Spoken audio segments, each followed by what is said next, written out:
자, 정리하고 다시 앞에 볼게요.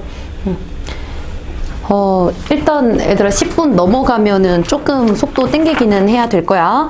자, 그러면은 이것도 답만 좀 부르고 오답은 쉬는 시간에 따로 받도록 할게. 자, 1번에는 답 5번이고 2번에 4번, 3번에 4번이에요.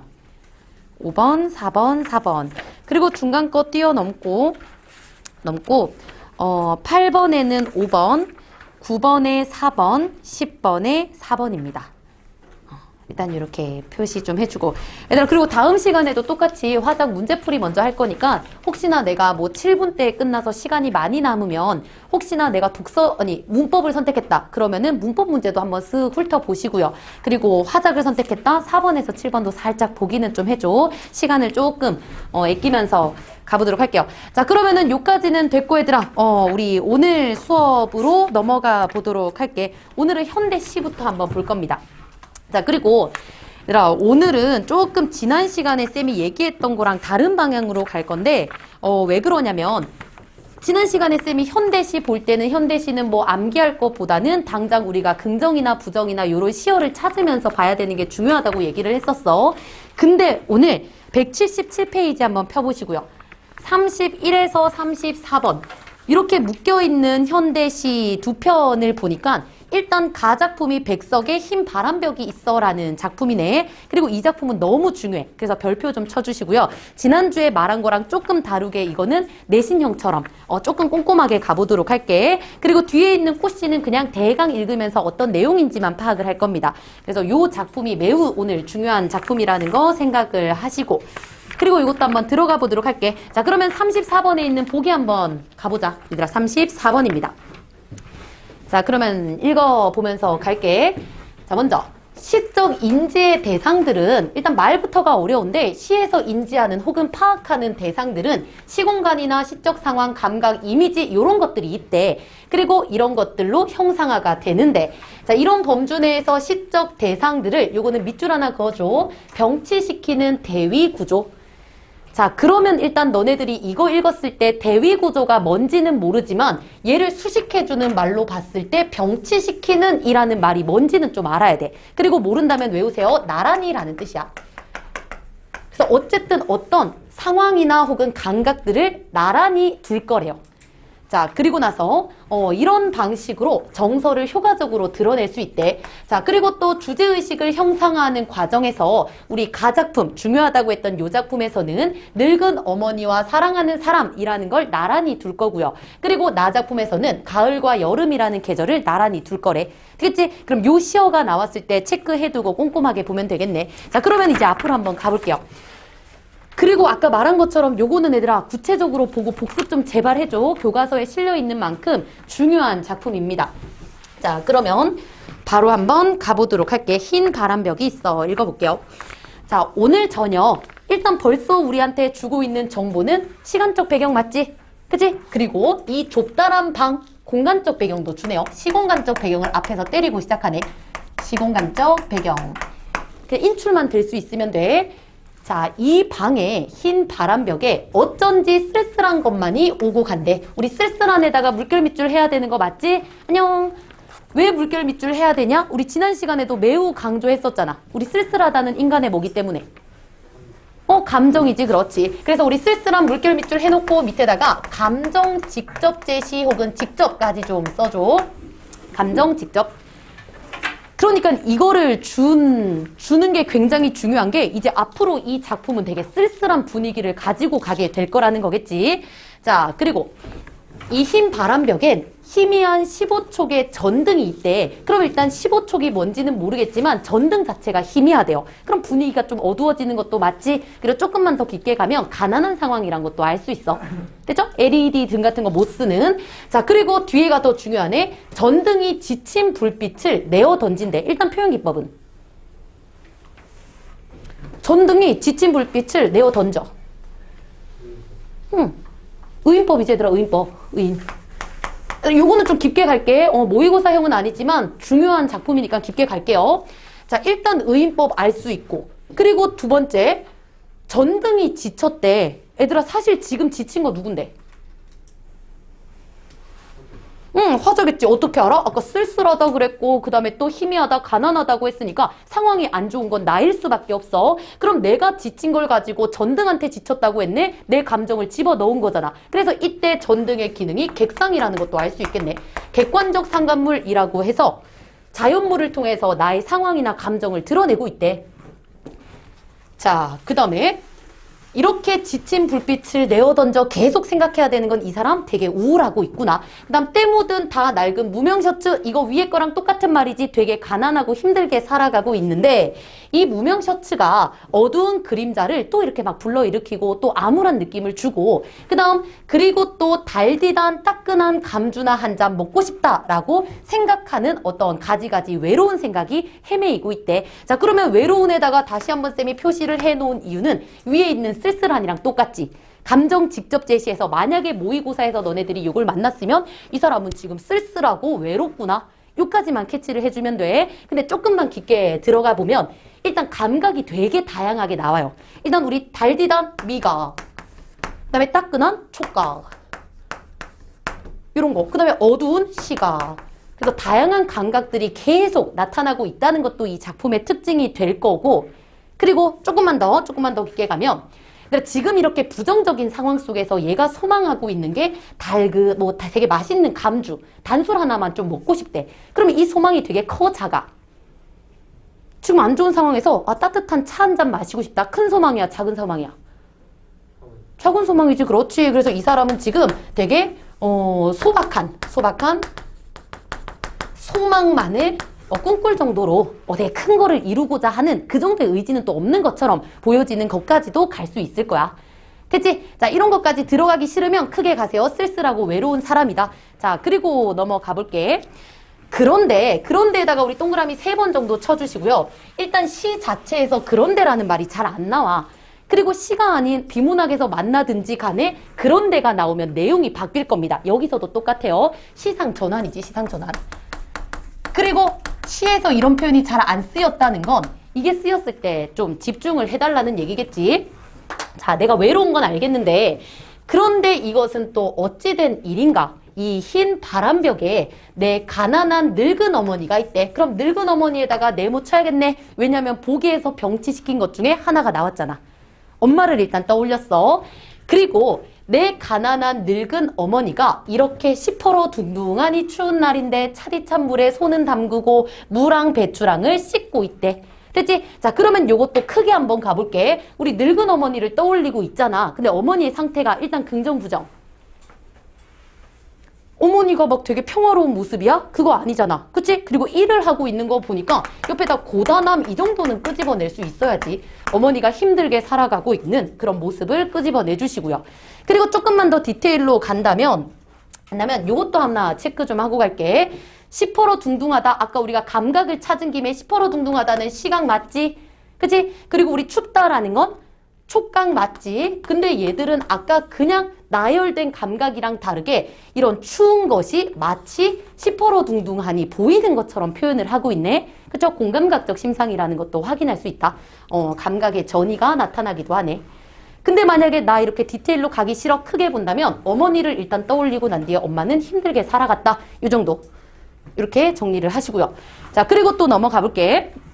자, 그리고 또 사랑하는 사람이 있다. 이것도 역시나 네모 쳐야 되지. 왜냐하면 아까 보기에서 병치시킨다고 했으니까. 사랑하는 사람 네모 좀 쳐주시고요. 자, 계속 가면 내 사랑하는 어여쁜 사람이 어느 먼 앞대 조용한 개포가에서 나즈막한 집에서 그의 지아비 남편하고 마주 앉아서 대국국을 끓여놓고서 저녁을 먹고 있겠지. 그리고 벌써 어린 것 자식도 생겨서 옆에 끼고 저녁을 먹는다. 그러니까 한번 떠올려 보니까 그녀가 지 남편과 행복하게 있는 모습을 한번 떠올려 봤다는 거야. 되겠죠? 그러면 어머니를 떠올렸을 때는 힘들고 고단한 모습이라면 일단 사랑하는 사람의 모습은 긍정, 부정.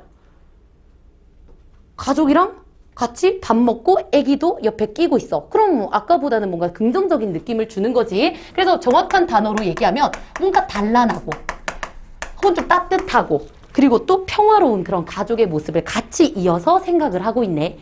자, 그러면 두 대상과 어떤 걸 떠올렸는지까지 우리 함께 봤어. 자, 그리고 정리가 됐으면 그런데 다시 한번 진하게 동그라미 해주셔야죠. 왜냐하면 이제 그 대상들과 다른 또 전환된 다른 생각을 하게 될 거야. 근데 또 시간이 지나서 어느 사이엔가 이 흰 바람벽에는 내 쓸쓸한 얼굴을 쳐다보며 이러한 글자들이 지나간대. 그럼 이러한 글자들에다가 네모 좀 쳐주시고요. 쌤이 이 작품이 매우 중요하다고 생각하는, 그 다음에 또 강조했던 이유는 이제부터 나올 겁니다. 자, 그럼 표현기법부터 한번 가볼게. 얘들아, 크게 보면 내가 흰 바람벽을 이렇게 보고 있을 때 글자들이 떠오른 것 뿐이야. 됐지? 근데 그 사람이 지금 뭐라고 얘기하고 있냐면 이런 글자들이 내 얼굴을 쳐다보면서 지나간대. 그럼 일단 표현기법은 내가 글자를 떠올렸는데 글자들이 내 얼굴을 쳐다보고 있대. 단순하게 가세요. 무슨 표현? 의인법 맞지? 의인법? 그치? 근데 조금만 더 복잡하게 가면 내가 글자를 본 거면서 글자가 나를 본 것처럼 표현하네. 주어 자리에 있는 애랑 목적어 있는 자리에랑 바꿔서 얘기하잖아. 이걸 보고 우리는 주객전도라고 하지. 그렇지. 주객전도. 그래서 이런 걸 알아야 되는 이유는 요거는 확실히 그 선지에 나올 만한 용어기 때문이야. 이해하셔야 돼요. 내가 본 거면서 그가 그 글자들이 나를 본 것처럼 거꾸로 얘기를 하고 있으니까. 됐죠? 자, 그럼 이 다음부터가 되게 중요해. 자, 어떤 글자들이 지나가냐면 나는 이 세상에서 가난하고 외롭고 높고 쓸쓸하니 살아가도록 태어났어. 그럼 이까지 해서 우리 정리 한번 해볼게. 나는 이렇게 태어났다. 지금 나의 뭐를 떠올리는 거야? 이건 고민 좀 해봐, 얘들아. 나는 이렇게 태어났어. 나의 뭐야? 어린 시절 또. 난 이렇게 살도록 태어나. 이게 바로 나의? 이렇게 사는 건 나의? 운명이지. 그렇지. 그래서 이 부분에서 너네들이 반드시 떠올려줘야 되는 게 운명을 인식하는 거야. 근데 운명이란 말을 못 꺼내면 그냥 현실이라고는 말해줘야지. 내가 살아가고 있는 현실 혹은 내가 태어난 이렇게만 살아갈 수밖에 없는 운명을 일단 생각을 해놨어. 자, 그리고 또 하나, 쌤이 중간에다가 다른 색깔로 해놓은 거 이유가 뭐냐면 일단 가난하다, 외롭다, 쓸쓸하다 요거는 같은 맥락에서 이해할 수 있는 말 맞지? 근데 뜬금없이 높다라고 해서 얘들보다는 뭔가 긍정적인 시어가 쓰였어. 그래서 동그라미 하나 쳐주시고요. 이 말 때문에 이 작품이 어떻게 되냐면 나는 이렇게 힘들게 살아가기는 하지만 되게 뭐랄까 현실이 시궁창이라고 해서 나쁜 짓을 하는 게 아니라 그나마 고결하게 살아갈 거야 라는 게 이 높고라는 말에서 좀 나타나긴 하거든. 그래서 우리 높고 밑에다가 고결하게 라고 하나 써주고, 그러니까 약간 이제 의지적인 태도가 이런 데서 벌써 나와. 나는 이렇게 힘들지만 굽히지 않고, 약간 이런 뜻으로 읽어줘야 돼. 근데 그것보다 더 중요한 거, 지금은 내가 내 운명은 이거구나 라고 받아들이는 게 더 중요해. 자, 그리고 또 이 세상을 살아가는데 난 너무 힘드니까 내 가슴은 너무도 많이 뜨겁고 호젓하고 사랑과 슬픔과 이런 다양한 감정으로 가득 차 있다라고 또 말하네. 그리고 여기 호젓한 것이라는 거 처음 본 친구들이 있을 테지만 좀 외워주세요. 얘는 쓸쓸한으로 바꿔서 읽어주면 다른 작품에서 만났을 때도 해석이 되게 매끄럽게 될 겁니다. 자, 오케이. 그럼 나의 운명을 일단 인식을 해놨어. 그 다음에 또 넘어갈게. 자, 그리고 이번에는 나를 위로하는 듯이 혹은 나를 울력하는 듯 막 이렇게 떠밀듯이 눈질을 하며 주먹질을 하며 이런 글자들이 지나간대. 그럼 일단 얘들아 쌤 묶어놓은 것처럼 너네들도 하나 좀 묶어주시고요. 그리고 또 이런 글자들에다가 또 네모 하나 칠게. 왜냐면 앞에랑 구조가 똑같이 생겼잖아. 내가 바람벽을 보고 있는데 아까도 어떤 글자들이 떠올랐고 지금도 어떤 글자들이 지나가. 근데 굳이 이렇게 묶어놓은 부분을 추가했다는 건 전달하고 싶은 메시지가 있다는 것 같아. 그리고 그 안에 있는 메시지를 하나로 좀 정리를 해볼게요. 일단 글자들이 나를 위로하는 듯하대. 그리고 글자들이 나를 막 떠미는 것 같대. 그리고 또 눈질 막 계속 쳐다보고 있대. 그리고 또 주먹질을 막 이렇게 한대. 그럼 결국 여기서 주는 이미지는 되게 좀 강인하고 뭔가를 밀쳐내려고 하고 다시 말해 좀 의지적인 그런 느낌을 주고 있다는 거야. 대체 그 이미지로 좀 가지고 가야 돼. 자, 그러면서 아까보다는 좀 강한 느낌으로 글자들이 지나가요. 자, 그리고 나서 하늘이 그러니까 이까지 읽었을 때 또 알 수 있는 건 하늘이 꼴 내 운명을 결정하는 존재잖아. 그치? 그래서 하늘 밑에다가 다시 운명이라고 써줘. 그래서 아주 많은 작품들을 만나게 될 건데 고전에서 더 자주 나올 겁니다. 하늘이 나를 태어날 때 무조건 운명론적인 거야. 됐지? 자, 그러면 또 운명에 대해서 뭐라고 하는지 보자. 하늘이 이 세상을 만들 때 하늘께서 가장 귀해하고 사랑하는 것들은 모두 가난하고 외롭고 높고 쓸쓸하고 그리고 언제나 넘치는 그런 감정 속에서 살도록 만든 거래. 자, 그러면 여기서 대답할 수 있어야겠네. 그럼 내가 이렇게 가난하고 힘들고 슬픈 이유는 뭔데? 얘들아, 찾아내야 돼. 그래서 다 줬어. 얘들아, 나 이렇게 힘들게 태어난 이유가 뭐야? 왜?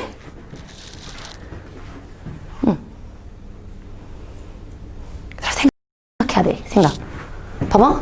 하늘이 이 세상을 만들 때 자기가 가장 사랑하는 것들을 힘들게 태어나도록 했대. 그럼 나 힘들게 태어났지. 그 이유는 하늘이 나를 사랑하기 때문에. 그치? 그러면 나의 운명이 아까 되게 힘들게 태어났구나 이까지만 갔다면 지금은 어디까지 가져야 되냐? 아, 내 운명, 이렇게 태어난 운명이 하늘께서 사랑해서 만든 거기 때문에 내 운명은 좋은 거구나 라고 생각하는 것까지 가져야지. 그래서 옆에다가 운명의 긍정적 인식까지도 써줄게요. 중요해, 얘들아. 이거 2개 하려고 찾는 거야. 글자 첫 번째 거, 글자 두 번째 거, 운명을 어떻게 바라보느냐, 요거 찾으려고 한 거니까 잘 이해를 해줘야 돼. 얘들아, 요거 답할 수 있어야 돼요. 내가 이렇게 힘들게 태어난 이유, 하늘이 날 사랑해서 그래. 그리고 나만 그렇게 태어난 게 아니라 초생딸이나 바구짓고 짝새 당나귀도 그러하듯 얘들도 그렇고, 또 프랑시스 잼, 도연명, 라이넬 마리아 릴케 같은 시인들도 역시나 나처럼 힘들게 태어났어. 왜냐하면 하늘이 그들을 사랑하니까. 됐죠? 그럼 나머지 쭉 여기서 열거하고 있는 이 대상들은 나랑 동일시하는 대상이라는 것도 확인할 수 있겠다. 밑에다 동일시 하나만 더 써줘. 동일시. 자, 그리고 표현기법을 굳이 찾는다면 뭐 열거, 그 다음에 또 도치, 요 정도 찾을 수 있겠지만 여기서 중요한 건 글자들의 의미라는 거 반드시 좀 기억하시고 끄집어낼 수 있도록 해주시면 됩니다. 요 작품 얘들아 이해되지? 운명이란 거 복습 꼭 해줘. 자, 그러면 우리 뒤로 넘어가서 이거 아마 32번 문제 요거 풀고 요거 보고 풀 수 있는 문제로 한번 가보도록 할게. 자, 일단 기억과 미음에 대한 설명으로 적절하지 않은 걸 물어보는데 기억, 시공간의 애상적 분위기를 조성하고 있대. 얘들아, 그 앞으로 가기 전에 애상적인 게 뭔데? 애상. 슬픈 거. 그래서 이거 처음 보는 친구들은 정리하세요. 모르는 애들 되게 많아. 슬픔이지, 슬픔. 되게 슬픈 분위기. 알아야 돼, 제발, 얘들아. 애상, 슬픈. 자, 그러면 쌤이 기억을 읽어줄게. 맞는지만 판단해줘. 오늘 저녁 이 방의 흰 바람벽에 어쩐지 쓸쓸한 것만이 오고 간다. 쓸쓸하다, 애상적이다, 슬프다. 맞는 말 맞지? 요건 제끼면 되고. 그리고 운명론적 인식을 담고 있다. 요거는 글자 얘기 나오면 맞겠지. 그리고 니은으로 가보니까 실제로 나는 이 세상에서 가난하고 외롭고 쓸쓸하게 살아가도록 태어났대. 운명에 대한 인식 맞죠? 넘어가면 되겠네. 그리고 얘들아, 3번도 보기 전에 회의적이 뭔데? 회의적. 자주 나오는 말이지. 회의적이다. 일단 요것도 꼭 외워야 돼. 회는 돌이키다 라는 뜻이고 의는 말 그대로 의심하다 라는 뜻이야. 그러면 옆에다가 돌이켜 의심함이라고 써주시고, 이때 의심이라는 건 야 네가 그랬냐? 이런 느낌이라기보다는 내 삶을 보는 거야. 그리고 그때 내가 왜 그랬을까? 그때 그게 최선의 방법이었을까? 그렇게 계속 의구심을 갖는 거야. 의심해 보는 거야. 그렇게 해야만 했을까? 돌이켜서 막 후회랑 좀 비슷한 느낌으로 가는 거야. 뭔가 자꾸 고찰하려고 하는 그런 느낌으로 봐주셔야 돼요. 자, 그럼 디귿이 뭐랑 이어져 있는지 한번 볼게요. 디귿을 보니까 나를 위로하는 듯이, 나를 막 힘주어서 미는 듯이 눈질하며 주먹질을 하며, 얘들아 이 부분에서 왜 그랬을까? 이런 감정 전혀 없지. 그리고 아까 이렇게 묶어놓은 부분에서 우리가 강조하고 싶은 건 좀 더 강인하거나 아니면은 좀 뭔가 응원하는 듯한 그런 느낌이라고 했어. 그러니까 답은 3번이겠죠. 근데 이거 왜 가져왔는지 알겠지? 너네들 이거 뭐 못 풀까봐 가져왔다기보다는 이런 용어들 같은 거 용어 몰라가지고 틀리는 일은 일어나면 안 돼. 자, 그러면 나머지는 우리가 아직 보지 않았으니까 뒤로 또 넘어갈게요. 자, 넘어가서 34번도 한번 볼게. 아까 우리가 보기를 읽었고 대치한다, 옆에서 나란히 병치한다 이런 말들이 있었는데 한번 이어서 보겠습니다. 1번부터 보면 가에서 흰 바람벽은 늙은 어머니를 떠올렸어. 여기까지 맞지? 그치? 그리고 또 우리 나지막한 집에서 우리 사랑하는 사람이 살고 있었다고 얘기했잖아. 이까지도 맞네. 자, 이런 것들을 각각 연결시켜서 각각 순수함과 평온함을 환기하고 있다. 자, 일단 얘들아, 우리 어머니 보고 순수함 떠올렸어? 그러니까 어머니 보고 뭐 떠올렸어? 힘들게 살아간다, 고단함 떠올렸지? 그러니까 순수함 아니네? 답 1번이죠. 됐지? 너무 간단하네? 이게 3점짜리네. 자, 그리고 나머지도 좀 간단하게 볼게. 2번을 보면 가난하는 늙은 어머니, 그치? 엄마 우리 가난하다 했고, 어여쁘는 사랑하는 사람 맞아. 각각 연결시켜서 연민. 얘들아, 연민이 뭔데?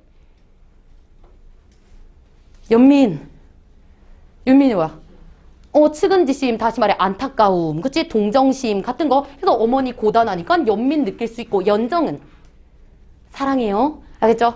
연정, 사랑을 우리 사랑하는 사람한테 느끼고 있다. 벌써 사랑한다고 하는데 연정. 맞을 거지. 그리고 3번으로 가면 차디찬 물은 늙은 어머니, 그 다음에 국을 끓여 놓는 사랑하는 사람, 요거를 연결시켜서 어머니는 고달프고, 그 다음에 그 아름다운 여인은 단란하다. 이렇게까지 가주면 되겠네. 내용 간단하죠? 자, 그러면 이까지 봤을 때 일단 우리가 꼭 중요하게 생각을 해야 했던 백석의 시고요. 그러면 이제 나로 또 가보도록 할게. 애들 오늘 작품이 조금 뭔가 처음부터 좀 중요한 게 나와가지고 힘들기는 한데 좀 힘내. 현대시까지 간 다음에 잠깐 쉬었다 갈 테니까 조금만 더 집중을 하세요.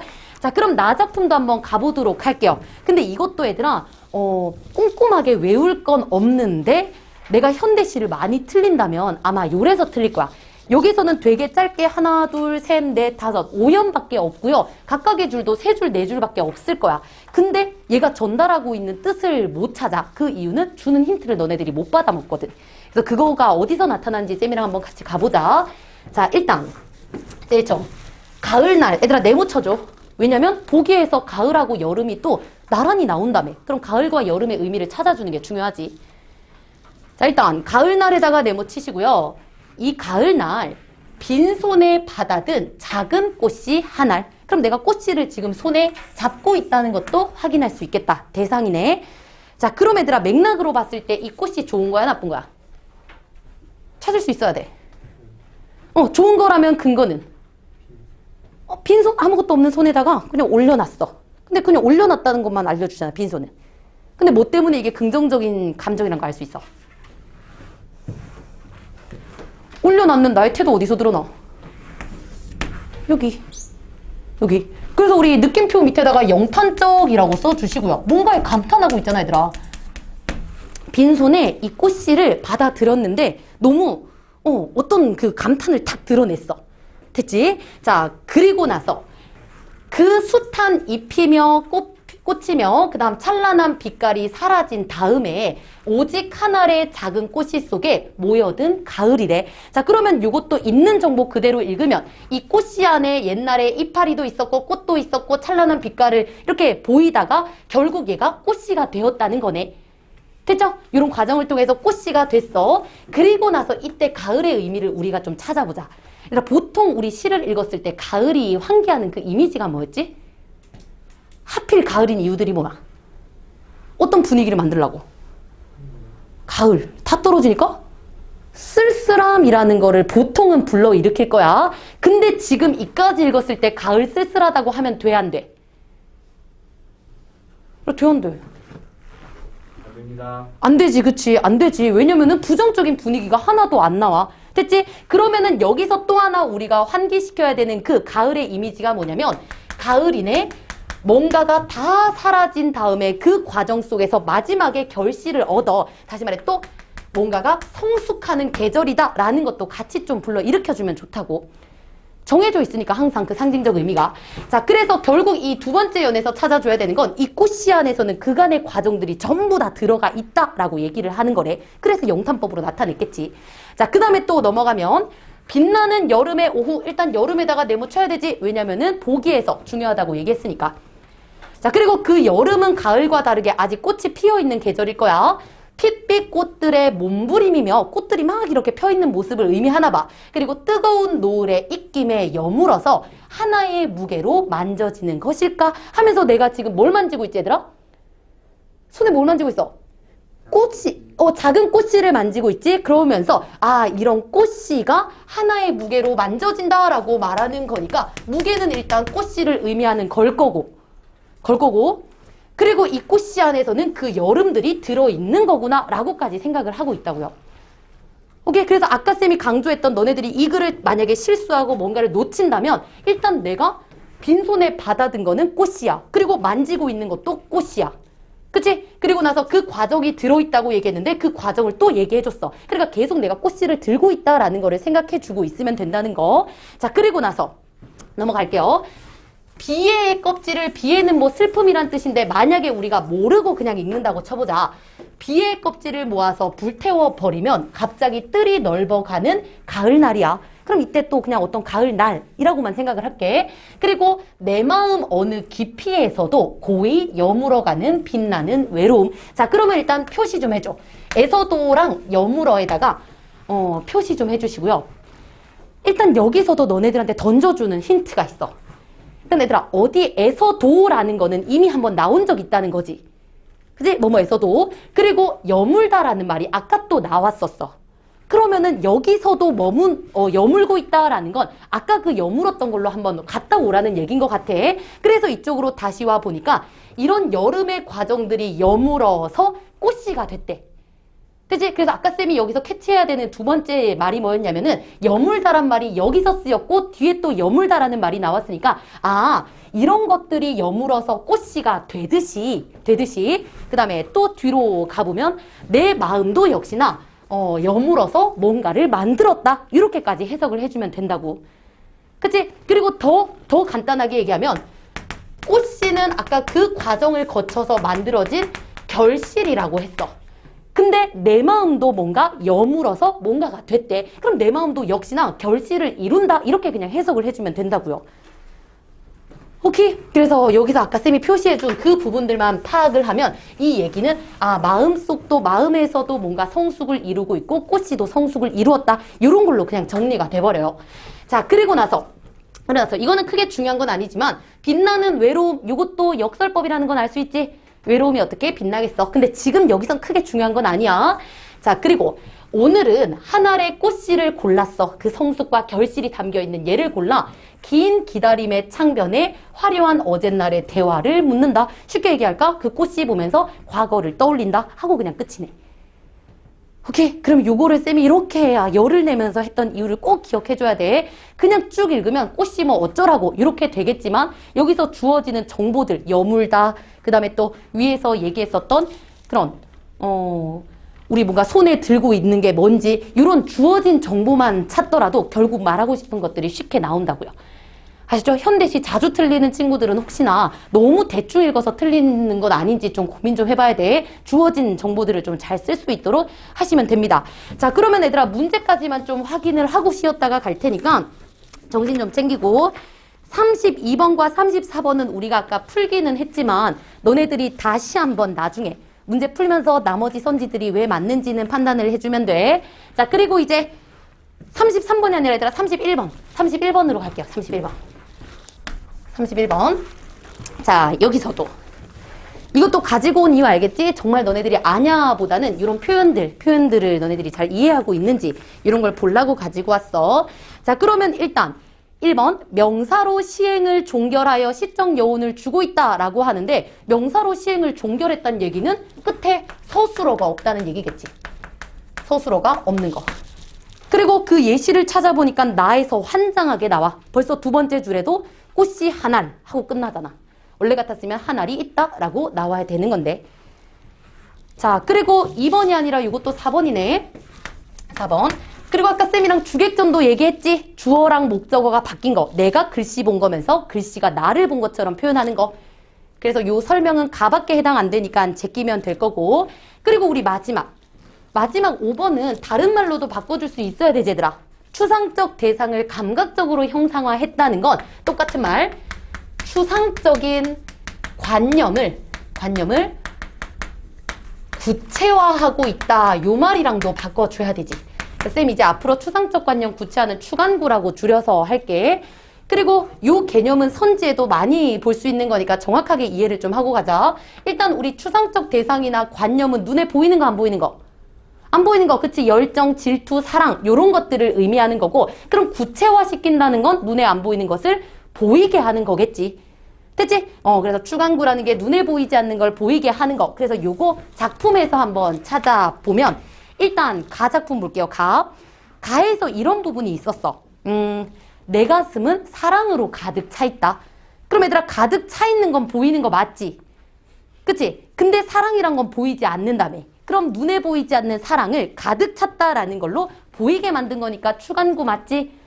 그치? 그러면 요거는 제끼고, 그리고 우리 나 작품에서도 요거 아까 역설 쓰였던 거, 빛나는 외로움이라고 했을 때 빛나는 거 눈에 보이는 거 맞지? 근데 외로움은 안 보이잖아. 그럼 눈에 보이지 않는 외로움이라는 것을 빛난다라고 눈에 보이게 표현하고 있으니까 답은 5번이 되겠네.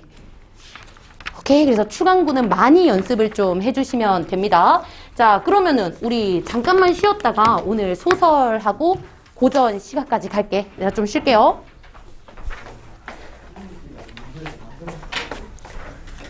자, 그러면 연달아서 좀 볼게요. 일단 우리 일단 우리 어디로 갈 거냐면 181쪽에 현대소설 볼 겁니다. 이것도 쌤이 먼저 좀 말하고 가야 되는 게, 지난 시간에 쌤이 고전한다고 했잖아. 소설은 현대소설은 수특 나오면 본다고 했었는데 이번에 고전소설이 너무 재미가 없더라고. 그래서 너무 볼 자신이 없어가지고 그나마 재밌고 좀 읽을 수 있는 현대소설로 대체하는 겁니다. 그리고 읽어보면 너네들 같이 읽겠지만 앞에 있는 반 애들도 그냥 읽을만 하대. 그러니까 조금 이 흥미를 가지고 볼게요. 자, 그러면 이것도 역시나 문학이니까 보기 지문부터 한번 들어가 보도록 하자. 보기. 자, 페이지 183의 41번 문제로 가겠습니다. 우리가 읽을 사수에서 나랑 비는 어린 시절부터 오랜 친구래. 그래서 밑줄 하나 그어주시고, 오랜 친구. 둘은 사고방식이나 행동, 좋아하는 대상 등에서 우연하게도 많은 일치점을 보이게 된대. 자, 그리고 이는 밑줄 둘의 경쟁을 유발. 자, 그리고 이들의 경쟁은 뭐 외부적 요인으로 나타나기도 하고 혹은 특정한 목표를 달성하기 위해서 나타나기도 한데, 그래서 나와 비는 경쟁의 대상이기도 하고, 그리고 오랜 친구로서 승자와 패자가 모두 동그라미 피해자가 되는 소모적인 대결을 지속하는 운명에 놓이게 된대요. 자, 그러면 이거를 읽고 너네들이 가져가야 되는 건, 아, 나랑 비는 늘 싸우네? 근데 이게 좋은 싸움이 아니구나. 이까지만 보고 들어가시면 돼요. 자, 그러면은 우리 작품으로 갑시다. 내용 볼만해. 자, 가보면 흰눈이 쌓인 산록의 바람소리가 시리다. 그것은 바로 사형 집행장. 네모쳐야 되지. 왜냐면 공간을 주잖아. 그리고 사형 집행, 뭔가 좀 무거운 공간을 가지고 왔네. 자, 여기서의 일임에 틀림이 없다. 나에다가 네모 인물이니까 나는 권총 사격에 몇 점, 카빈에 몇 점, M1 소총에는 몇 점 하는 명사수의 하나래. 그리고 나의 소속 부대에서도 잘 알려져 있대요. 그러나 나 자신이, 요거는 밑줄, 이 사형 집행의 사수로 지명될 줄 몰랐고, 그리고 계속 또 그렇게 달갑지도 않은 일이다. 자, 그럼 내가 누군가를 쏴야 되는 상황이라는 것도 확인할 수 있어. 좋아하진 않지만. 더욱이 일단 지명된 이상에는 피해낼 도리도 없대요. 아무도 이런 일을 선두에 서서 하겠다고 좋아하는 사람은 없어. 그것도 전기장치로 된 집행장에서 단추 하나 누르면 보이지 않는 곳에서 기계가 스스로 모든 일을 처리하여 주는 경우라면 몰라도 이런 경우는 따분하기 짝이 없는 일이래. 그리고 또 그렇지 않아도 나는 전에 형무소에서 사형을 집행하는 관리들의 그 괴로움들을 상상해 본 적이 있대. 그럴 때마다 소름도 끼치고 그런 일을 어떤 불행한 사람이 직업으로 삼고 맡아 할 것인가 하고 동정을 했었대. 그걸 자기가 하게 됐네. 사실 그 경우에는 죽는 사람과 죽이는 사람 사이에는 개인적으로 생명을 주고 빼앗는 그런 아무런 이해관계가 없는 것이 거의 전부의 경우이기 때문에, 다시 말해 이유 없이 사람을 죽여야 되는 거야. 자, 불쌍하대. 그리고 지금 나의 경우는 약간 다르다. 비, 네모쳐야 되죠. 우리 보기에서 나왔던 인물. 비가 오늘 집행되는 수형의 당사자라는 걸 알았을 때 나는 순간 그것은 정말 계량할 수 없는 눈 깜짝할 찰나였지만 밑줄 복수의 만족감 같은 회심의 미소를 지을 뻔했던 것이다. 그 오랜 친구를 내가 쏴야 되는 상황이야. 자, 그리고 비의 얼굴에 겹쳐 경희 새로운 인물입니다. 네모 쳐주시고요. 경희의 모습이 떠올랐고 그러나 그것들은 다 어릴 때부터 친구이던 순진하고 아름다운 정에 얽매인 그런 인간의 모습으로서 떠오른 게 아니라 언젠가 가족 동반 밑줄 하나 그어주고 여기서 만난 당황하는 표정들이 밑줄 점점 혐오를 느끼게 하던 그런 모습. 자, 그러면 여기서 우리가 판단해야 되는 거는 일단 나랑 B는 친구 사이였는데 내가 B를 쏴야 되는 상황이야. 그리고 나는 사형 그 자체는 좋아하지 않지만 얘를 쏴야 된다는 생각에 약간 뭔가 기분이 좋기는 했어. 그리고 나서 경희 얘기를 했어요. 그래서 그의 얼굴에서 경희를 떠올렸다고 했는데 그 뒤에 부부 동반, 아니 가족 동반으로 만났다고 했지. 그러면 얘네들이 가족이 됐다라는 걸 암시해 주기도 하고 그리고 이런 가족에 대해서 나는 어떤 마음? 혐오감을 가졌다라는 것도 일단 판단할 수가 있네. 이제 인물 간의 그 갈등 관계를 보여주고 있는 거야. 계속 좀 읽어볼게요. 나는 눈을 떴어. 10m 거리 전방에는 B가 서 있어. 목사의 기도는 끝났어. 유언이 없느냐고 물었어. B는 고개를 가로저었다. 문장들이 되게 짧다. 빠르게 해서 뭔가 속도감을 높이려나 봐. 지금까지 한 번도 내 앞에서 졌다고 항복할 일이 없는 B다. 그렇게 서로 대결이 되는 경우는 얘들아 밑줄 늘 내가 양보하는 위치에 서게 되었었다. 얘들아 말이 양보지 사실 대결에서 양보했다는 건 뭐 했다는 얘긴데? 졌다라는 얘기겠지. 항상 졌었고 오늘도 이 숨가쁜 마지막 고비에서 B의 목숨을 앞에 놓고 B와 나는 여기 우리 둘이 한 번도 같이 와본 적이 없는 눈 덮인 산골짜기에서 이렇게 대결하고 있는 것이다. 나를 알아보는 B의 눈은 조금도 경악의 표정은 없다. 일체의 체념 밑줄 하나 그어주시고 이것이 나까지도 안중에 없게 하는가 보다. 그러면 밑줄 나는 벌써 이 마지막 순간에도 이미 B에게 지고 있는 것이다. 얘들아 이거 무슨 말인지 이해되지? 걔 얼굴이 아무것도 생각 안 하는 체념의 표정이었어. 근데 그걸 보고 야 어떻게 이 순간까지 나한테 아무런 신경을 안 쓸 수가 있지? 그러면 지금 이 싸움에서 아둥바둥하고 있는 건 결국 나 혼자지. 그럼 나 혼자 막 불내고 있는 거니까 결국 이 싸움에서 아 쟤는 무관심 나 혼자 막 이렇게 막 열받아서 내가 졌구나 이렇게 본다는 거야. 됐지? 자 만일 내가 이 자리에 사수로 나타나지만 않았더라면 B는 무슨 말이든 한마디 남겼을지도 몰라. 적어도 경희에게만은 무슨 마지막 당부의 한마디를 전하여 주고자 했을 것이 아닌가. 자 근데 얘들아 이거 사실관계를 따지면 누구의 생각인데? 실제로 B의 생각이야? 얘들 이거 물어보는 거야. 봐봐. 만일 내가 이 자리에 사수가 아니라면 B는 무슨 말이든지 남겼을지도 몰라. 이거 누구 생각인데? 나의 생각이지. 그치? 이거 객관적이라고 봐줄 수가 없어. 그리고 나서 여기서 너네들이 생각해야 되는 건 지금 너네들이 기다리는 거 그거잖아. 빨리 B를 쐈으면 좋겠어. 근데 지금 앞에 서 있는데 계속 내 생각만 구구절절 얘기하고 있다는 걸 봐줘야 돼요. 약간 심리소설적인 성격을 가진 거야. 자, 계속 가면 5명의 사수는 일렬로 같은 간격을 두고 나란히 횡대로 늘어서서 이제 쏘려나 봐. B의 손은 묶인 대로야. 그의 눈은 검은 천으로 가려졌고 왼쪽 가슴 심장 위에 붙인 빨간 헝겊의 표시가 햇빛에 반사되어 더 또렷하대. 거기를 쏘면 되나 봐. 헛기침 소리 이외에는 아무의 입에서도 말이 없어. 다만 몸들의 움직임이 있을 뿐이야. 이제 쏘려나 해서 봤더니 B가 이런 모반 혐의로 구속되었다는 신문 보도를 본 얼마 후에 나는 B의 집으로 경희를 찾아갔다. 자, 그럼 아직도 안 쏜다는 얘기네. 그리고 이거 경희 집으로 찾아간 거 언젠데? 내가 지금 이렇게 총을 겨누고 있잖아. 근데 지금 가진 않았을 거 아니야. 그럼 경희의 집으로 찾아갔던 과거를 얘기하는 거네. 역순행적 구성이란 거 알 수 있죠. 옆에다 회상이라고 써주세요. 답답한 거야 얘들아. 자꾸 사건이 지연되고 있어. 지 생각 때문에. 자, 그리고 이 근래의 B의 의식 상태에는 약간의 이상적인 징조, 좀 정신도 이상했나 봐. 발작적인 행동이 집안에서도 거듭됐다는 사실을 경희한테 들었대. 자, 그리고 B는 나의 절친한 친구의 한 사람이었다고 나는 지금도 그 생각은 버리지 않아. 그와 대결이 치열할수록 나는 그를 잊어본 적이 없대. 내 30년 지나온 세월에 있어서 B는 내 마음속에 가장 오랜 친구고 접촉된 시간도 가장 긴 인간이기 때문이야. 나는 그와 이해관계를 초월해서 사귀어왔대. 말 진짜 많네. 그리고 다만 요거는 밑줄. 경희의 경우를 비롯한 몇 구비의 치열한 대결은 이게 밑줄인 이유가 뭐냐면 이 세 사람의 관계가 나타나는 거지. 경희를 가지고 싸운 적이 있었나 보다. 이렇게 가는 거야. 자, 이 대결은 B와 나의 의식적인 적대 행위가 아니라 그러고 싶어서 그런 게 아니라 밑줄. 환경적인 조건이 주어진 불가피한 운명 같은 것이 더 컸다고 나는 생각하고 싶은 거야. 우리 운명이 그렇게 만들었다라고 본다는 거네. 자, 그렇기 때문에 나는 나와 아끼던, 아니 현재도 아끼고 있는 유일한 친구고 그와의 어쩔 수 없는 대결이 거세면 거셀수록 그에 대한 관심이 더 강력하게 작용했던 만큼 그의 혐의를 받는 죄상에 대한 내막은 더 이상 소상하게 늘어놓고 싶지는 않아. 그래도 애끼는 마음이 있대. 자, 나를 만난 경위는 울기만 했대. 그것은 오랫동안 떨어졌다가 만난 그런 가족 같은 애정이어서 그 자리에서는 그와 나 사이에 아무런 장벽도 없는 것만 같았어. 경희는 남편인 비의 구출 문제보다도 나에 대한 자신의 변명 같은 호소로 일관을 했대. 경희가 자꾸 뭔가 변명하나 봐.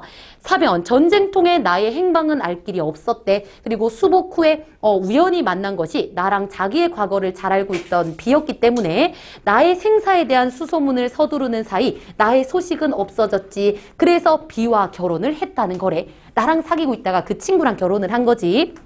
자, 그리고 나로서는 지금이라도 경희가 비를 버리고 나의 품으로 뛰어오겠다면 받아들일 수는 있는 그런 애정의 기운이나 아량이 없는 것도 아니긴 해. 근데 몇 번이고 죽음에 직면했던 나, 뭐 전쟁통에 그런 나로서 경희의 행방에 대한 관심에 얼마 동안 적극적이지 못했대. 다시 말해 그러면 나도 옛날에 전쟁 때문에 경희랑 소식이 끊어졌지. 근데 나도 이 전쟁이 끝나고 난 뒤에 혹은 조금 안전해졌을 때 경희를 막 적극적으로 찾지 않았다는 거네. 일단 내막이 자꾸 드러나고 있어. 자, 그리고 적극적이 되지 못하였던 밑줄 나 자신에 대한 자책. 아, 나 그때 경희를 찾지 않았었지 라는 것이 이제야 더욱 거세게 싹터 나로 하여금 아무런 그런 비난도 못하게 만들었고 오히려 또 밑줄 경희에 대한 미안한 생각. 오히려 미안하대. 내 친구랑 결혼했던 경희가 밉다기보다는 미안한 생각으로 가슴이 뿌듯해지는 것이었대. 그치만 때는 늦었어. 비를 살리기 위한 운동이 우리 둘의 긴급한 일로 당면될 뿐이었다 하고 이야기가 끝나. 그럼 얘들아, 너네들 계속 뭘 느껴야 되냐면 그래서 쐈다고 안 쐈다고 이게 궁금해야 돼. 알겠지? 그 중간에 이 쌌다 안 쌌다 요거를 계속 방해하는 것들이 중간에 나와 있다. 이게 요 작품의 가장 특이한 거라고 봐주시면 돼요. 자, 그럼 이 스토리 가지고 문제 어떻게 냈는지 한번 쌤이랑 같이 볼게. 자, 38번으로 갑니다. 38번. 자, 일단 우리 38번에 1번을 보면 우리 대화가 많이 나왔나? 없었지 거의? 거의 다 내 생각일 뿐이야. 그러니까 1번 제끼고요. 대화 자체가 많이 나오지 않았어. 그리고 두 번째, 서술자가 누군데? 나가 자신의 내면 심리를 주관적으로 묘사하고 있다. 요거 맞는 말 맞지? 얘들아, 요거 되게 꼬아놨는데 아까도 애들이 많이 물어보던 게 뭐냐면 쌤, 주관적으로 묘사하는 게 뭔지 모르겠대. 근데 주관적이라는 건 객관적인 거에 반대잖아. 그치? 객관적이란 건 기준이 있다는 거라면 주관적이란 건 내 생각대로라는 거야. 그럼 내 마음을 내 생각대로 드러내. 그러니까 아까 B는 양보를 했고 B랑 나랑 치열했는데 나는 쟤를 친하게 생각하고 내 입장에서만 생각하는 거기 때문에 답 2번 맞죠? 됐지? 그리고 애들이 여기서 아까 조금 더 난감했던 게 뭐냐면 심리를 묘사한다 라는 말 자체를 좀 어색하게 생각하더라고. 그러니까 이때 묘사는 구체적으로 늘여놓은 거니까 이것도 이해할 수 있지, 그런 맥락에서. 그리고 3번으로 가면 공간적 배경에 대한 상세한 묘사를 통해 사건 전개를 지연시키고 있다. 일단 뒷부분은 맞죠? 여기. 자, 근데 우리가 사건 전개가 안 된 건 다 뭐 때문에? 전개하려고 하면 뭐가 자꾸 끼어들어? 나의 생각 아니면 나의 심리 같은 게 계속 끼어드는 거지. 이거 때문에. 요거죠, 요거. 두 개를 섞어놨어. 그래서 2번 선지, 3번 선지 되게 좋으니까 요거는 체크 좀 해두시고 요 관계를 좀 잘 이해해줘. 그리고 나서 공간적 배경에 대한 상세한 묘사 쌤 없었어요? 아까 막 있는 것 같았는데. 근데 그때 요걸 좀 간단하게 너네들한테 설명하면 요거 읽었을 때 너네 머릿속에 남는 그 공간이 있냐는 거야. 그래서 아까 애들이 뭐라고 대답했냐면 얘들 아까 공간이 뭐였어? 흰눈이요 라고 대답을 하더라고. 근데 그 이상으로는 없어요. 됐지? 그러면 이 말이 맞으려면은 어떤 집에 갔더니 의자는 다 부서져 있었고 오른쪽 벽면에는 거미줄이 쳐져 있었고 우리가 공간을 떠올릴 수 있는 그림이 그려져야 돼. 근데 여기서는 없었어. 배경. 뭐 눈이 있다 한 요 정도? 그 정도 뿐이었으니까. 그리고 나머지 액자식 구조 땡. 그 다음에 두 개의 사건 병치 나왔지? 나란히 하여. 됐죠? 두 개 다 땡땡 하면 2번, 3번 선지 다시 한번 봐주시면 될 거고. 자, 그리고 나서 우리 밑으로 내려가서 39번도 한번 볼게. 39번까지 봐야 되나? 볼게요. 양보나 체념, 아량을 중심으로 윗글을 이해한 것에 대한 내용으로 가장 적절한 걸 찾으래. 일단 1번 볼게요. 나는 사형 집행장에서 B가 체념했어. 맞지? 이 체념을 나에 대한 항복의 뜻으로 받아들인다. 얘들아 이거 생각해봐. 아까 쟤 아무런 생각을 안 하고 있어. 그 말은 나에 대한 것도 아무런 생각을 안 한다는 거지. 그럼 나 혼자 쟤에 대해서 생각하는 거지. 그럼 진 거 누구야? 내가 진 거잖아. 쟤는 나를 무시하고 나만 화내고 있으니까 내가 진 거네. 그러니까 당연히 B가 나한테 항복한다 땡이죠. 아, 나 또 졌네? 이런 생각을 한다는 거야. 그러니까 그리고 또 2번으로 가면 나는 다른 대결과 다르게 경희와 B의 결혼에 대해서는 양보가 아니라 정당한 대결에서 패배한 결과로 간주하고 있다. 얘들아 이 결혼에 대해서 내가 졌다 이겼다 이런 얘기 한 적 있어? 없지? 그냥 결혼을 했는데 그때 내막을 알려줬지. 아유 내가 여기서 또 졌네 이런 얘기 한 적 없어요. 제끼면 되겠네. 그리고 나가 경희를 받아들일 수 있는 아량을 적극적으로 표현하지 못했던 것은 요거는 너네들이 이미 알걸? 나 전쟁 끝나고 경희 열심히 찾았어 안 찾았어? 안 찾았지? 그래서 뭐 어떤 마음이 들어? 되게 자책, 미안한 마음이 들었다라고 했으니까 답은 3번이네. 되겠죠? 그리고 4번으로 갔을 때 자 밑에 있는 것만 볼까? 사형장에서는 B의 양보를 얻어냄으로써 B가 양보한 적 있어? 없지? B의 어떤 상황 하나도 몰랐고 우리 사형장에서는 B는 체념했구나 내가 또 졌네 라고 얘기한 것뿐이야. 그러니까 양보를 얻어냈다 땡이네. 자 그리고 마지막 5번 자 B가 체념하는 모습을 본 후에 옛날에 B와의 과거 대결들과 다르게 B에게 처음으로 승리를 양보하는 모습을 보이고 있다? 아니야 사형 집행장에서 자꾸 나 또 졌네 라고 생각을 한다고 했잖아. 그치? 그리고 우리 옛날에 승부욕을 불태웠던 B의 과거 B가 승부욕이 있었다라는 거 우리 모르잖아. 그치? 다 오로지 나의 생각에서만 얘기하는 거였기 때문에 5번도 그냥 다 끼워 맞춘 내용이라고 보면 되겠네. 자 그럼 3번 이거 찾을 수 있겠지 얘들아? 자 그러면 이것도 체크하고 그러면 우리 이제 마지막 지문으로 한번 가보도록 할게요. 마지막 지문 좀만 힘내. 자 일단 42에서 45 맨 마지막 페이지로 가면 되고 요거는 되게 특이한 구성이라고 봐줘야겠다. 왜냐면 이때까지는 단독으로 나왔던 고전 소설과 시가가 합쳐져 있고요. 의미가 없어. 그래서 다 따로따로 된 내용인데 그냥 붙여놓은 것 같아. 자, 근데 오늘 우리는 또 고전 시가를 꼼꼼하게 볼 겁니다. 어쨌든 문학이니까 보기로부터 가보도록 할게. 자, 맨 마지막 장에 있는 45번 보기 한번 볼게요. 자, 읽어볼게. 그래 얘들아 이거 결론만 말하면 오늘 고전 시가는 외울 거 하나도 없어. 알겠지? 차라리 복습을 많이 할 거라면 현대시 가장 처음에 했었던 그 백석고만 좀 열심히 해줘. 자, 그러면 읽어볼게요. 청강사자 현부전하고 그 다음에 농가 원령가 이 원령가는 옳은 일을 권장하고 잘못된 일을 경계하고 있는 권계를 주제의식으로 삼고 있다. 그러면 주제가 벌써 나왔어. 잘하자라는 내용이래. 자 그리고요 우리 가글에서는 신중한 처세를 권계하고 있대. 그리고 특징으로 거북이를 의인화한대요. 거북이가 사람처럼 나온대. 자 그리고 우리가 읽을 농가 원령가는 농사일에 임하는 태도. 그럼 사실 이까지 읽었으면 끝났어. 아 농사 잘 지으란 얘기구나. 이게 다야. 자 그리고 구체적인 행동을 말하고 하지 말아야 할 태도를 경계하면서 주제의식을 드러낸대. 그럼 여기서 가지고 가야 되는 거 일단 우리 요 밑에 거 읽을 거니까 농사일 요것만 일단 좀 생각을 합시다. 그리고 얘들아 이거를 주는 이유는 끼워 맞출 때 농사랑 비슷한 맥락으로 가면 돼. 이따가 연습해 볼게. 자 그리고 나서 이제 글을 보려고 앞으로 갔더니 44번에 보기가 하나 더 있네. 요것도 좀 봅시다. 44번 보기를 보면 자 농가 원령가는 정학규라는 사람이 만들었던 풍속 가사래. 그리고 한 해 12달의 순서에 따라서 노래를 한 원령체라고 하네. 자 그리고 이런 구조랍니다. 그럼 우리가 기억해야 되는 건 요 구조겠네. 그치? 자 일단 제일 처음에는 계절의 일부분을 드러내는 절기를 줄 거고 그 계절만의 감상을 할 거래. 그리고 나서 농산일을 쭉 얘기하고 난 뒤에 세시풍속까지 갈 거래요.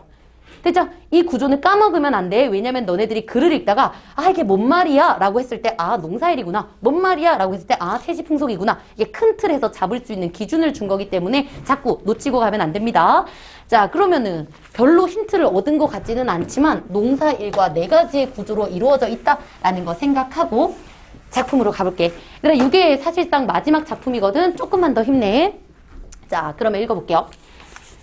정월은 맹춘이래. 뭔지 모르겠지만 봄인가 봐. 그리고 또 입춘, 우수, 절기래요. 그럼 절기에다 동그라미 쳐야겠지. 왜냐면 아까 보기에서 얘기했던 이게 봄의 어떤 절기를 의미하네.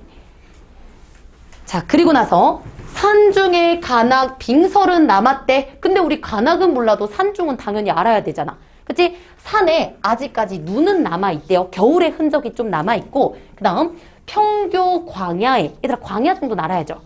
넓은 들이잖아. 그치? 넓은 들에 운물이 변했대요. 그래서 얘들아 이 물자가 밑에다가 이거 하나는 좀 써줘. 경물이라고 해서 경치와 사물을 드러내는 말이에요. 경치와 사물. 그러면은 지금 봄이 됐고 눈은 조금 남아있고 넓은 들에 그 경치가 변했구나 라고 얘기를 하는 거래. 오케이. 여기까지도 오케이. 그 다음 어이고 우리 감탄사 어이고 감탄사. 자, 그리고 색깔 바꿨네 얘들아. 성상이라는 거 너네들 표시 좀 해주고 꼭 외워야 되는 단어입니다. 그리고 이때 한자를 생략해 놓기는 했는데 이 성자야. 되게 막 그 신성스러운 할 때 그 성자. 그리고 또 상은 윗상자입니다. 그럼 되게 신성한 윗사람 누구? 우리 옛날에 신보다는 조금 아래야. 고전에서 가장 반짝반짝 가장 신성스러운 사람이 누구야? 임금이지, 왕이지. 그렇지. 그래서 성상 이꼴 임금이에요. 요거를 조금 눈치를 채면 성자 나오면 얘들아 다 임금이라고 읽어주면 돼. 이 성자 나오면. 자, 그래서 이 임금이, 우리 임금님이 애민중농 당연히 알아야 되지. 우리 백성을 사랑하고 농사를 중요하게 생각하오시니까. 그 다음 간측하신 권농유능. 얘들아 다른 건 몰라도 권농은 알아야 돼. 그치? 왜냐면 이게 농사 짓는 글이기 때문에 농사를 권하다라고 읽어줄 수 있는 거잖아. 그치? 그래서 어떻게 농사를 권하는 것이 방곡에다가 반포를 했대. 그러니까 농사해야 된다라는 걸 방방곡곡에다가 널리 우리 임금께서 퍼뜨리시니 계속 슬프다 농부들아. 일단 슬프다 요거는 물결 밑줄 해서 또 나오네요. 감정 직접 제시 나오고 뭔가 마음에 들지 않는 게 있나 봐. 근데 우린 벌써 알아. 농사일을 제대로 안 하겠지. 그리고 또 농부들아 이것도 또 다르게 물결 밑줄하고 말 건네는 방식 맞지? 그리고 내가 슬픈 걸로 봤을 때 얘들이 일을 안 하는가 봐. 계속 갈게요. 슬프구나 농부들아. 아무리 니들이 무식한들 네 몸에 좋고 나쁜 거는 고사하고 성의를 어길소냐라고 말하네. 그럼 아까 얘기한 것처럼 성은 임금이라고 했어. 그리고 의자 보니까 뜻의네. 임금의 뜻을 어기겠느냐라는 거는 진짜 몰라서 물어보는 게 아니라 어기면 안 된다라는 걸 드러내는 설의인 것도 알 수 있다. 설의. 그리고 우리 고전에서는 설의법 딱 하나만 찾아주면 된다고 했어. 됐지? 자, 그리고 얘들아 너무 당연한 건데 물어보고 갈게. 그러면 얘네들이 어기면 안 되는 임금의 뜻이 뭔데? 위에 있는 시어로 찾아볼래? 애민, 그 다음 또 하나 더. 중농까지, 그렇지. 애민, 중농, 그 다음에 이거를 못 찾는다면 권농. 농사지, 농사 얘들아. 됐지? 이거 주제를 아까 우리 보기에서 농사라고 얘기를 했으니까 농사랑 이어주면 돼. 그래서 우리가 농사 지어야 한다라는 임금의 뜻을 어떻게 어기냐라고 얘기하면서 계속 갈게요. 산전수답 상반하여 힘대로 하오리라. 이것도 얘들아 앞에 거 아무것도 못 읽어도 뒤에 것만 읽으면 돼요. 그냥 힘써서 하자고. 그치? 그럼 앞에 게 뭐겠어? 그냥 농사일이겠지. 그죠? 근데 우리 좀 구체적으로 가면 산전수답 이거는 농사인 거 알겠어. 그리고 상반도 사실 얘들아 요 정도 한자는 외웠으면 좋겠는데 서로 상자에 나눌 반이잖아. 그러니까 서로 나눠가지고 힘써서 하자라는 거. 근데 몰라도 풀 수 있다고 했어. 어쨌든 힘써서 하고. 그 다음 얘들아 농사야. 1년의 풍흉이 뭔데? 농사에서 풍년, 흉년이겠지. 오케이, 농사라는 걸 계속 생각해야 때려 맞추기가 편하지.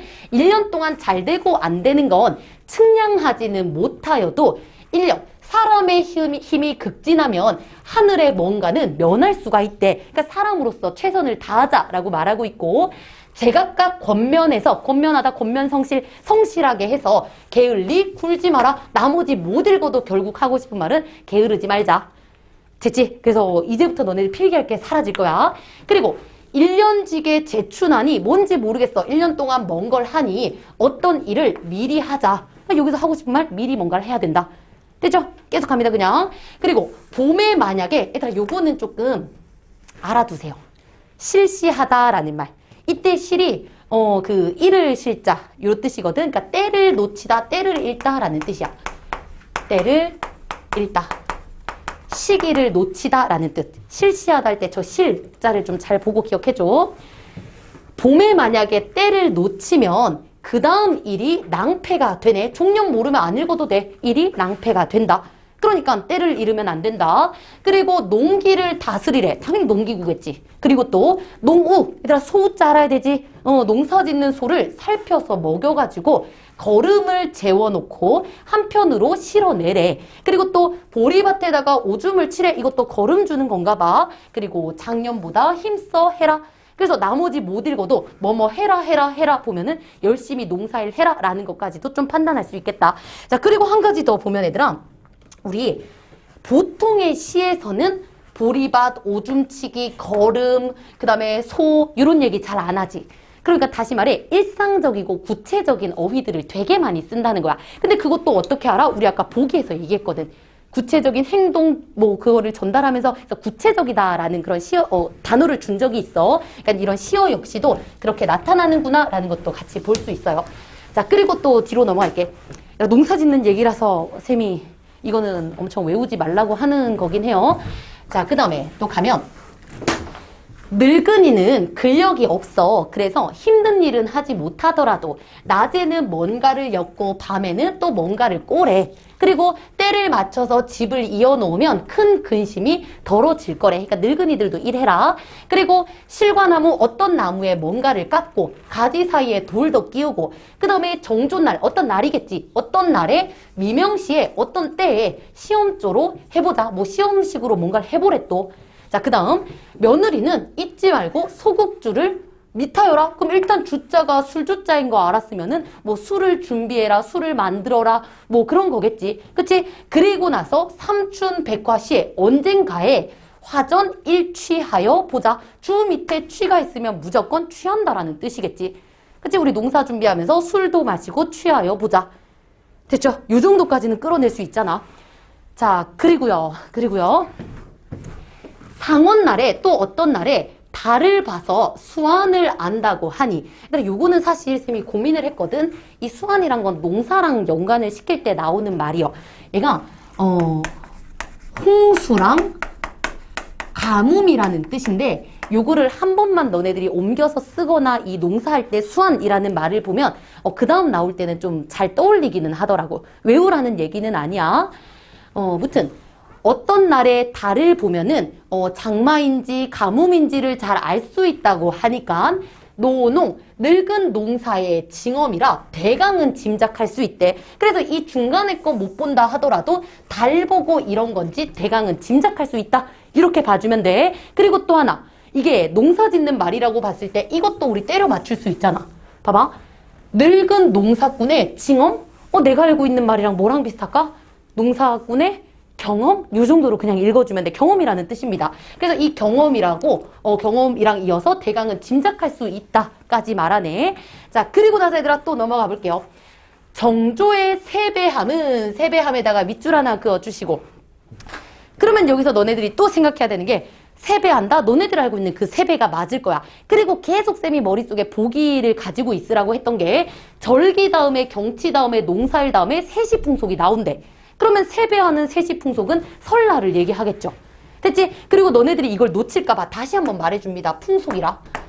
이제부터 세시풍속 시작한다? 라는 거 때려주는 거지. 자, 그리고요. 새 옷을 입고 친척 서로 찾아가지고 남녀노소 아동까지 다 같이 다닐 때 와삭버석 울긋불긋, 이거 음상이라서 표시한 것 같아. 자, 이렇게 물색이 번화하니 되게 뭐 울긋불긋하니까 사내 아이는 연 띄우고 계집 아이는 널 뛰고 윷놀이 내기하고 소년들의 놀이다 하면서 애들은 이렇게 논다 하고, 그 다음 이제 마지막이더라. 그 다음 사당에 세알하니까 뭔 말인지 몰라. 나도 검색해봐서 아는 거야. 그럼 제끼면 돼요. 모르면. 뭔가를 하니까 병탕에다가 주가로다. 요거는 술주자 때문에 그냥 술도 마시고 노는 것 같아. 그리고 엄파와 미나리를 어딘가에 곁들여. 그럼 이제 음식 얘기하나 싶을 거야. 그리고 보기에 신신해서 오신채를 부러워하겠느냐?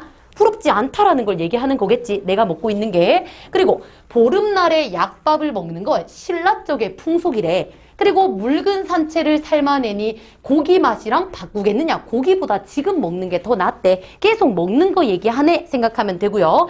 귀 밝히는 약술, 부스럼 삭는 생밥, 먼저 불러 더위 팔기, 달맞이 횃불 켜기, 흘러오는 풍속이고 아이들 놀이다 하면서 놀이 같은 것들도 쭉 열거하면서 세시 풍속에 뭐 해야 되는지 그런 것들도 주고 있네.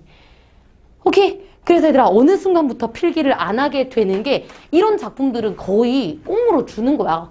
그러니까 안 읽어도 되니까 힌트도 안 주는 거고 그 다음에 때려 맞출 수 있네. 뭐 때문에? 농사일을 열심히 하자라는 그 맥락 때문에.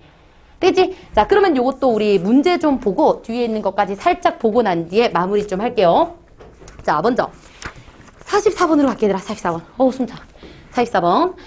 자 일단 우리 A 절기를 소개하는 부분 안 돌아가도 얘들아. 절기 동그라미 친 거 있지? 그러니까 요거는 맞는 말 보면 되고 그 다음에 B 경치를 감상하는 부분으로 겨울에서 봄으로 변화하는 모습.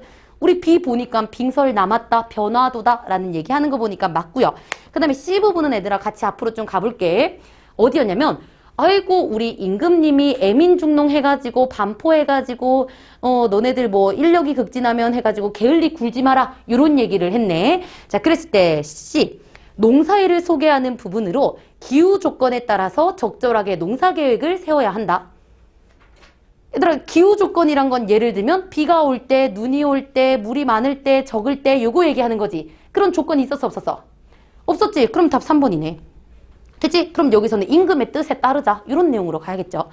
그리고 우리 D 부분으로 가면 여기에 만약에 봄에 떼놓치면 안 돼. 늙은이는 이런 일 하고 며느리는 이런 일 해라 라고 하는 거 보니까 농사일을 시작하기 위해 준비해야 할 일. 그죠? 이런 거 해라 저런 거 해라. 그리고 마지막 E 세시 풍속 안 읽어도 되겠지. 마지막에 다 세시 풍속이었으니까. 그죠? 그래서 이것도 쉽게 찾아줄 수 있을 거고. 자, 그리고 얘들아 45번까지도 한번 볼 거야. 45. 자, 여기서 우리 1번, 2번은 안 읽었으니까 넘어가고 3번부터 한번 볼게. 보면 우리가 읽은 것에서 애민중농 해야 된다라는 임금의 말이 있었지. 그리고 그것을 쫓아다니는 농부들 나왔어 안 나왔어? 얘들아 생각해야 돼. 이거 고민하세요. 우리 아까 그 애민중농 한다 그 부분으로 가면은 뭐라고 얘기하냐면 슬프다 농민들아 라고 얘기를 했지. 그치? 그리고 너네들이 아무리 무지한들 임금의 뜻을 어기겠냐 라고 얘기를 했어. 그 말은 농부들이 열심히 이 말을 따른다고 안 따른다고? 슬픈 이유는 따라 안 따라? 안 따르니까 슬프겠지. 그치? 근데 여기서는 임금의 뜻을 쫓는 농부들의 모습을 부각해서 이랑 대비되는 무지한 농부들, 여기서는 말 안 듣는 농부들밖에 안 나왔어. 그러니까 내가 뭐 해? 이렇게 해라 막 뭐라고 하는 거지. 됐지? 그럼 답은 3번이죠. 그래서 요거는 오답이 요거가 조금 많기는 했어. 너네들 식으로 생각하면 안 돼. 말을 안 들으니까 이런 시를 쓰는 거야.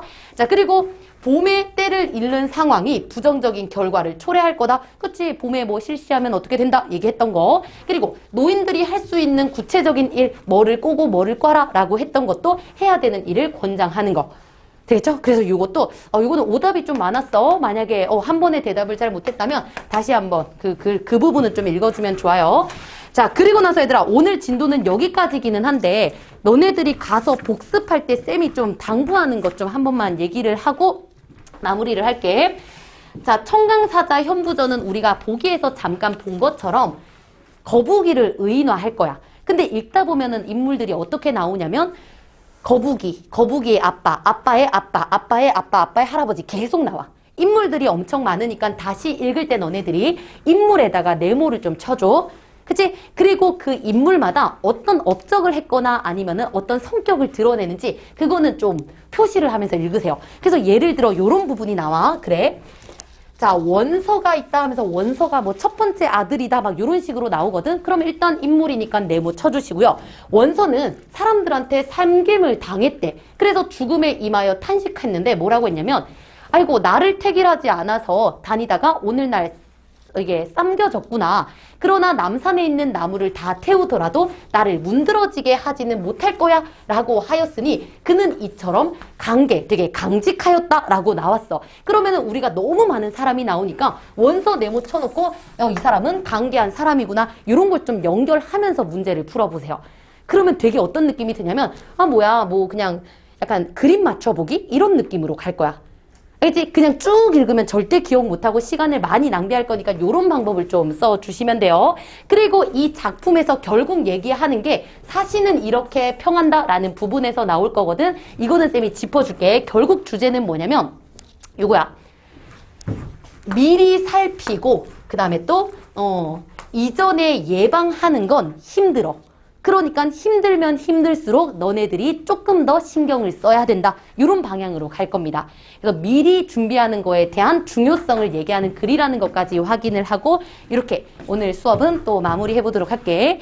자, 그럼 얘들아 어쨌든 너네들이 요거 복습은 제발 해줘. 알겠지? 최소한으로 복습 오늘 뭐 해야 될지 모르면 백서 거는 반드시 좀 봐주시고 그 다음에 내일 오기 전에 독서 지문은 또 풀어오시면 돼요. 그냥 내일 와서 듣는 건 힘드니까 미리 한번 좀 풀어오면 내일 수업 듣기가 쉬울 겁니다. 자, 다들 수고했어, 얘들아. 수업 마무리할게.